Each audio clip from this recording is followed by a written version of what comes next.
দূরে কোথায়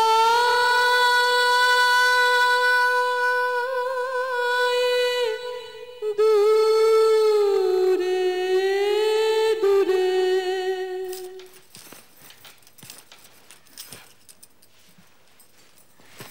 কি মেজো, এই অসুস্থ শরীর নিয়ে তুই আবার এসব কি করছিস?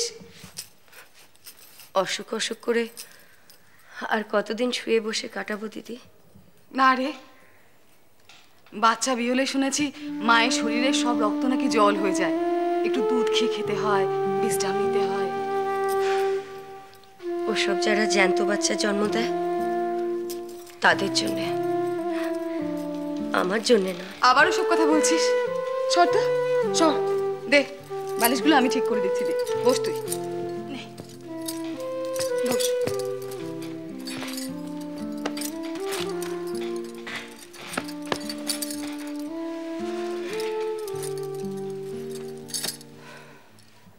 তোর জন্যই বিন্দুটাই বাড়িতে থাকতে পেল।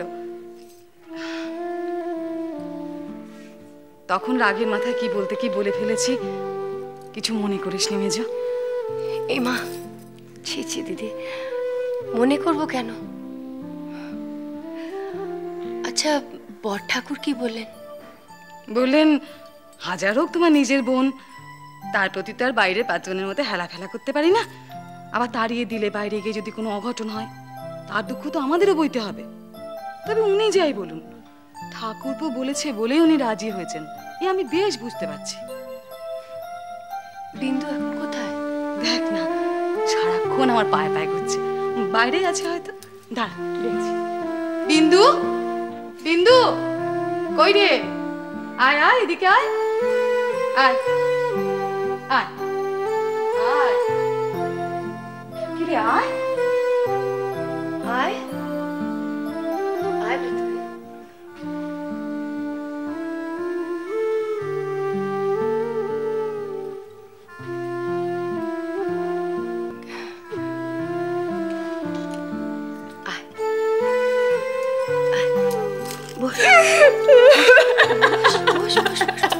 আরে আর কাঁদে না, আর কাঁদে না, চুপ কর, চুপ কর, তোর কোনো ভয় নেই। শোন, এবার আর এই বাড়ি থেকে তোকে কেউ তাড়াবে না, কোনো ভয় নেই, কাঁদবি না।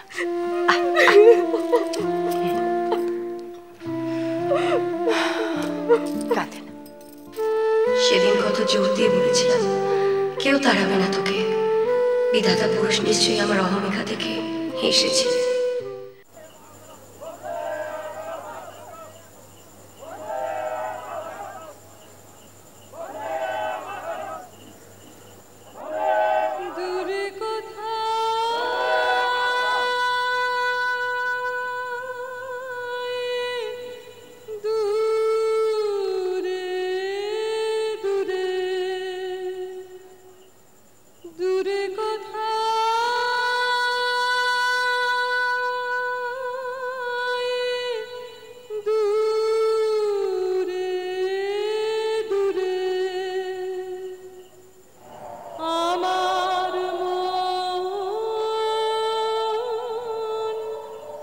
আমার মেয়েটি তো সন্ধ্যা তারার মতো ক্ষণকালের জন্য উদয় হয়েই অস্ত গেল, কিন্তু তার বদলে পেয়ে গেলাম বিন্দুকে।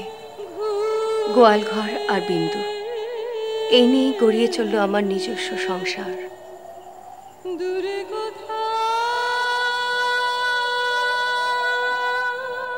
তাই এই নিরাশ্রয় মেয়েটির পাশে আমার সমস্ত মনোযোগ একেবারে কোমর বেঁধে দাঁড়ালো।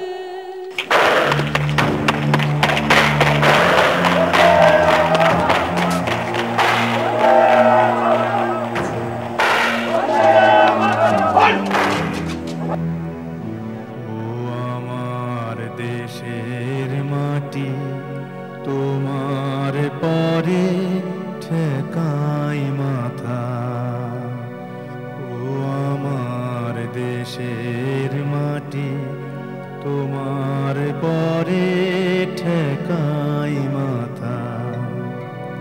তোমাতে বিশ্বময়ীর, তোমাতে বিশ্বমায়ের আঁচল পাতা, ও আমার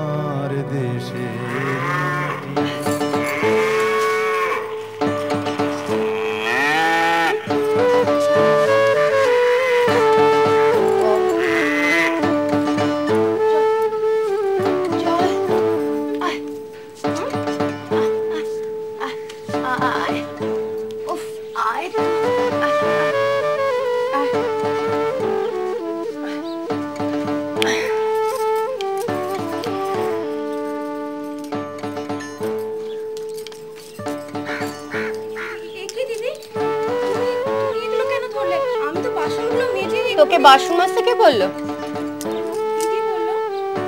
ঠিক আছে, তুই যা।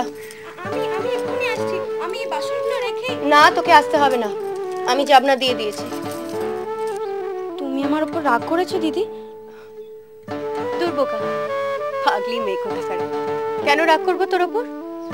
আর তুই আবার এই চুলটাকে এইভাবে ঘুরে বেড়াচ্ছিস? চুলটা নষ্ট হয়ে গেলে আর আমাকে বলবি না। যা, ঘর থেকে গিয়ে ফিতে কাটা নিয়ে গিয়ে তালানে বস, আমি যাচ্ছি। ফিতে আর কাটা সব তো তোমার ঘরে আছে। তো যা, আমার ঘর থেকে নিয়ে যা। আমার ঘরে ঢোকা তোর মানা আছে নাকি? না, দিদি বলেছে তুমি না থাকলে ঘরে না ঢুকতে। তো এখন তো আমি বলছি, তুই যা, দিদি কিছু বলবে না। কি রে, তুই এখানে দাঁড়িয়ে দাঁড়িয়ে গল্প করছিস আর ঠাকুর মশাই তখন থেকে ডাল নামিয়ে বাটির জন্য বসে আছে? যা, তাড়াতাড়ি যা। দিদি শোনো একবারটি, তোর কোনো কাজ থাকে তো বল, বিন্দুকে পাঠিয়ে দে। না, আমার কোনো দরকার নেই, আমার সব কাজ শেষ হয়ে গেছে। কিন্তু এই বাড়িতে এখন কি হচ্ছে বলো তো? বিন্দু কি এখন এ বাড়ির সব কাজ করবে নাকি? কই, সব কাজ কোথায় করলো? একটু আগেই তো দেখলাম যে সদর ঝাড় দিচ্ছিল। হ্যাঁ, ওটাই তোর কাজ। আজকে বামন দিদির কোমরে ব্যথা হয়েছে বলে আমি ওকে বললুম বাসন কাটা একটু মেজে নিয়ে আসতে। বিন্দু আসার পর থেকেই তো বামন দিদির একটা না একটা অসুবিধা হয়ে চলেছে। আর তাছাড়া এটা ওর কাজ কেন বলছো তুমি? হ্যাঁ, ওকে এ বাড়িতে কাজ করার জন্য আশ্রয় পেয়েছে নাকি? কাজ করে যদি দুটো ভাত কাপড়ের ব্যবস্থা হয়, তাতে তোর গায়ে কেন ফোসকা পড়ছে মেজো? পড়ছে তার কারণ তোমাদের কাছেই শুনেছিলাম যে ওকে নাকি দয়া করে এই বাড়িতে আশ্রয় দেওয়া হয়েছে। তা রাসু আর বামন দিদির মতন দুটো কাজ করে ও যদি এই বাড়িতে নিজে মাথা টেকার জায়গা করে নিতে পারে, তাহলে আর দয়ার প্রশ্ন আসছে কোত্থেকে? তোকে আমি হাত জোর করে মিনতি জানাই মেজো, লাই দিয়ে দিয়ে ওর মাথাটা আর তুই খাস নে। দিদি, তুমি আমার গা ছুঁয়ে একটা কথা বলো তো। এই যে তোমার নিজের বোন এইভাবে হেনস্থা হচ্ছে, এটা তুমি মুখ বুজে সহ্য করতে পারছো? না রে না, ভালো লাগে না। কিন্তু কি করবো বল, এই বাড়িতে থাকতে গেলে তো সব মেনে নিতেই হবে। কেন মেনে নিতে হবে? কে দিব্যি দিয়েছে তোমায়? আর তাছাড়া বিন্দু কি তোমার কাছ থেকে এইটুকু স্নেহ পাবে না? কেন বিনা অপরাধে ওকে এইভাবে শাস্তি ভোগ করতে হবে? চুপ কর নিজে, চুপ কর। আমার স্নেহের ভাগ সে পায়নি ঠিকই, কিন্তু তোর থেকে যা পেল তার মূল্য যে অনেক, সে আমি জানি।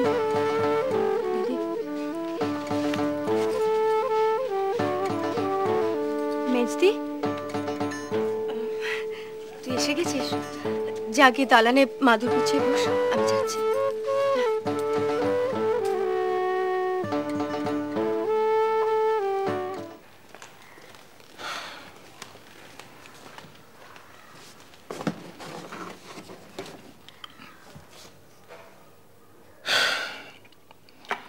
অফিস থেকে ফিরে যে একটু শরবত খেয়ে পিপাসা মেটাবো, তারও কোনো উপায় নেই।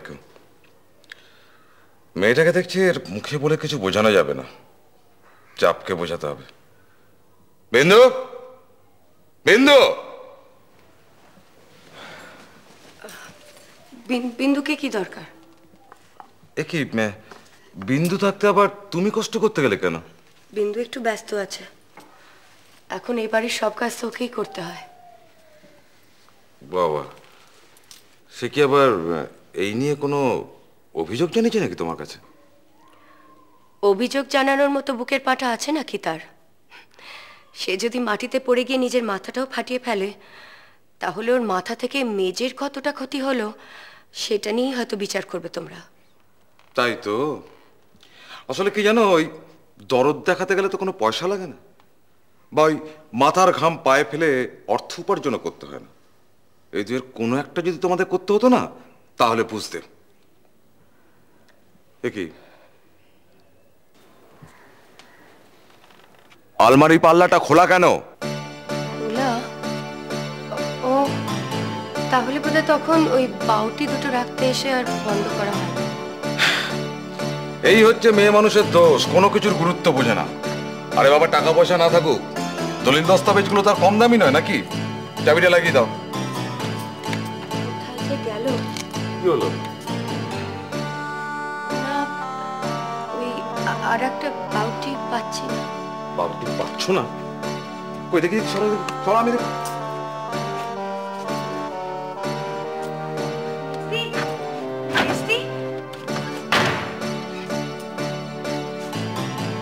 এদিকে। কি হলো, ওকে ডাকছো কেন আবার? কেন ডাকছি সেটা এক্ষুনি বুঝতে পারবে। এদিকে আয় বলছি, আয় এদিকে। কি আশ্চর্য! মেজবোর বাউটি দুটো কোথায় সরেছিস? ও কি করে জানবে বাউটি কোথায়? কি করে জানবে সেটা উত্তম উত্তম দিলে বুঝতে পারবে। না দাদাবাবু, আমি সত্যি জানি না, আমায় বিশ্বাস করো। ও বলছে তো ও কিছু জানে না, ওকে যেতে দাও না। মেজবো, তুমি সব ব্যাপারে মাথা গলাবে না। মুখে বললে যদি হয়ে যেত তাহলে পর চোর ডাকাত ধরতে পুলিশদেরকে এত কাঠখড় পড়াতে হতো না। বল কোথায় সরেছিস? তুই এসছিলি? আগে একবার এসেছিলাম। কি করতে এসছিলি? ওই চুলের ফিতে আর কাটা। আবার মিথ্যে কথা বল। ও মিথ্যে কথা বলছে না। ওকে ওকে আমি আসতে বলেছিলাম। তুমি আসতে বলো আর নিজেই আসো। দুয়ে দুয়ে চার তো হয়ে যাচ্ছে। ঘরে এসেছে, এসে দেখে আলমারি খোলা, তারপর না না দাদাবাবু, আমি সত্যি নিনি। আমি শুধু ওই চুলের ফিতেটুকু নিতে। মেজবো, অনেক হয়েছে। আমি আর দুধ কলা দিয়ে কাল সব বুঝতে পারবো না। এই তুই বেরো, বেরো বলছি এখন। না, তুমি ওকে এইভাবে শাস্তি দিতে পারো না। আগে প্রমাণ হোক ওর দোষ, তারপর প্রয়োজন পড়লে আমি নিজে ওকে এই বাড়ি থেকে বাইরে বার করে দেবো। তুমি কিন্তু বাড়াবাড়ি করছো মেজবো। বাড়াবাড়ি যদি করে থাকি তাহলে ভগবান স্বয়ং আমাকে শাস্তি দেবেন। তাই তো তোমাকে নিতে হবে না। তো ভাই তোমার, তুমি এখন যাও এখান থেকে। আমাকে একটু একা ওর সঙ্গে কথা বলতে দাও। যাও। আমি সত্যি বলছি মেসি, আমি নিইনি। আমি জানি তো তুই নিসনি।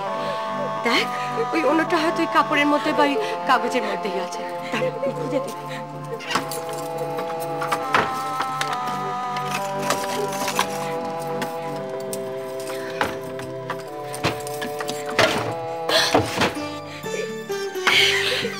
এই তো বললাম, দেখ ওই দেরাজে।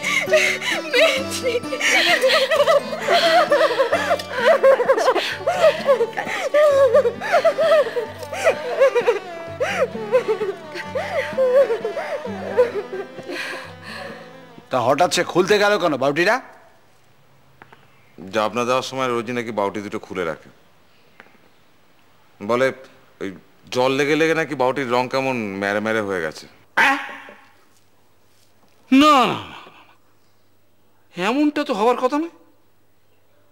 আমার মনে হয় তোর বেশ সময় ওই মেজর বাবা আমাদের ঠকিয়েছিল। আমরা তো স্যাঁকড়া ডেকে সোনাগুলোকে কোষ্টি পাথরে যাচাই করিয়ে নিইনি। এখন একবার করিয়ে নিস। এখন আর যাচাই করে কি হবে দাদা? যদি দেখি নকল সোনা, তাহলে তার এতদিন বাদে শ্বশুরের থেকে আদায় করা যাবে না? তা যাবে না, কিন্তু সেই কথাটা মেজোকে শুনিয়ে তাকে তো একটু দাবিয়ে রাখা যাবে। তা যা বলেছ। এই মেয়েটা আসার পর থেকে না বড্ড বাড়াবাড়ি শুরু করেছে তোমার মেজবু। এইসব হচ্ছে কি জানিস তো, ওই যে কথায় বলে না, মেয়েদের বুদ্ধি প্রলয়ঙ্করী। আর আমাদের মেজটি সে তো একেবারে রূপে গুণে ক্ষুরধার। একে আর বাড়তে দেওয়াটা ঠিক নয়। সবই তো বুঝছি দাদা, আসলে ওই তোমার মেজ বউয়ের জেদটা আবার একটু বেশি কিনা। আরে না না, জেদ ফেদ নয়, সে বলছি লেখাপড়া শেখার কুফল। আরে ও মেয়ে মানুষ, হ্যাঁ, তার লেখাপড়া শিখে কি হবে? সে কি ওই আপিস কাছারিতে যাবে না আদালতে গিয়ে দাঁড়াবে?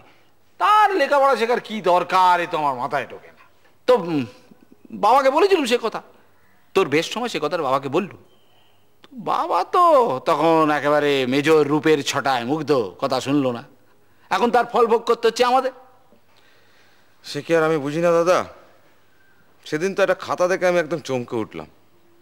খাতার মধ্যে দেখি মেজ বউয়ের কবিতা লেখা।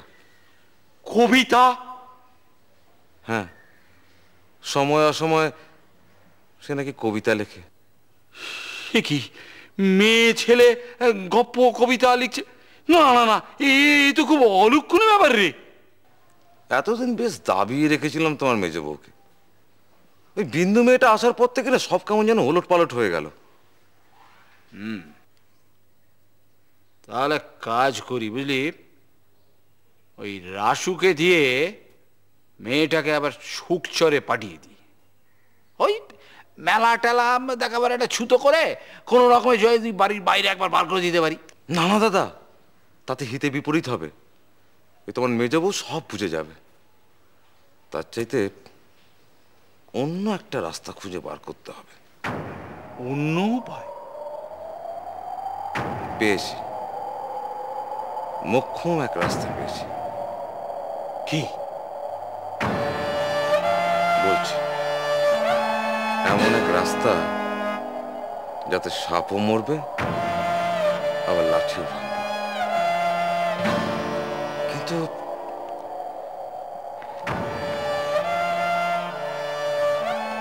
আবার কিন্তু কেন? আমার আবার ভয় মেজর ছোট ভাইটাকে নিয়ে। শরৎ শরৎ, সে তো আবার উগ্রপন্থী। আহা, সে তো এখন পুলিশের খপ্পরে। সন্দেহজনক কিছু পায়নি বলে পুলিশ তাকে ছেড়ে দিয়েছে। ও আমার দেশের মাটি, তোমার পরে ঠেকাই মাথা। ও আমার দেশের মাটি, তোমার পরে ঠেকাই মাথা। দিদি, সামনের সপ্তাহে আমি কলকাতায় যাচ্ছি। আমাদের বাড়ি থেকে আর কোনোদিন আসবো না, এমনকি ভাই ফোটাতেও নয়। আর মন দিয়ে পড়াশোনা করবো। কিন্তু আমার যে মন বসে না দিদি। তুমি মিশেছো মোর দেহের সনে, তুমি মিলেছো মোর প্রাণে মনে, মিশেছো মোর দেহের সনে, তুমি মিলেছো মোর প্রাণে মনে। তোমার ওই শ্যামল বরণ কোমল মূর্তি মর্মে গাথা। আমার দেখো, দেশের মাটি, আজকে আমি তোকে একটা নতুন ছাদে চুল বেঁধে দেবো। দেখে সবাই একেবারে অবাক হয়ে যাবে। না না মেজদি, ওইসব কোনো নতুন ছাদের দরকার নেই। সে নিয়ে বামুন দিদি আবার আমার নানা কথা শোনাবে। মাথা সোজা কর, আজকে আমি তোকে নিজের মতো করে সাজাবো, তাতে বামুন দিদি কি বলবে? হ্যাঁ রে বিন্দু, তোর ঘাড়ে শুধু লাল লাল কি হয়েছে রে? কি জানি গো মেজদি, ওই হাতে আর পায়েও হয়েছে জানো। কই দেখি ওই হাতটা, গাটা দেখি। না, গা তো একেবারে ঠান্ডা। কি হয়েছে রে মেজো? এই দেখো না দিদি, ও সারা গায়ে কিরকম লাল লাল বেরিয়েছে। সে কি রে? কই দেখি। এই দেখো, দেখা। ও বাবা, এই তো মায়ের দেওয়া মনে হচ্ছে। কার মায়ের তো আছে? আমার তো তাই মনে হচ্ছে। তুমি একবার দেখো তো ঠাকুরপো। না না, ওসব দেখার দরকার নেই। আগে এই আপদটাকে বিদায় করো। একটা শুভ কাজে বেরোচ্ছিলাম, দিল সব পণ্ড করে। সেই বরং ভালো, তুমি বরং একবার সুবোধ ডাক্তারকে খবর দাও। সুবোধ ডাক্তার? সুবোধ ডাক্তার কি করবে? সত্যি সত্যি দেখে বলবে কি হয়েছে। না না, অত ঝামেলা কিছু দরকার নেই। আমি বরং একটা গরু গাড়ি ডেকে দিচ্ছি, রাসু গিয়ে ওকে সরকারি হাসপাতালে ভর্তি করে দিয়ে আসুক। না না দিদি, আমি কোথাও যাবো না, আমি তোমার পায়ের কাছেই পড়ে থাকবো। আহা বিন্দু, এরকম করলে চলে? হ্যাঁ, অসুখ করলে হাসপাতালে তো যেতেই হবে, তা না হলে রোগ সারবে কি করে? এবার কিন্তু তোকে সত্যি সত্যি চুলের মুঠি ধরে আমি বাইরে বার করে দেবো। আহ দিদি, ওকে বকাবকি করে তো কোনো লাভ নেই। তোমরা বরং একটা কাজ করো, ডাক্তারকে খবর দাও। ততক্ষণ আমি বিন্দুকে নিয়ে গিয়ে আতুর ঘরে বসছি। চল উঠতো, চল, বেকার বকাবকি করা। চল চল চল চল চল। একদম সহ্যের সীমা ছাড়িয়ে গেছে। শোনো বৌদি, তুমি মেজবউকে বলে দেবে সামনের মাস থেকে হাত খরচের টাকা বন্ধ। যাই, একবার সুবোধ ডাক্তারকে খবর দিয়ে আসি। এই যা শুরু করেছে একদম ছাড়খাড় করে দেবে।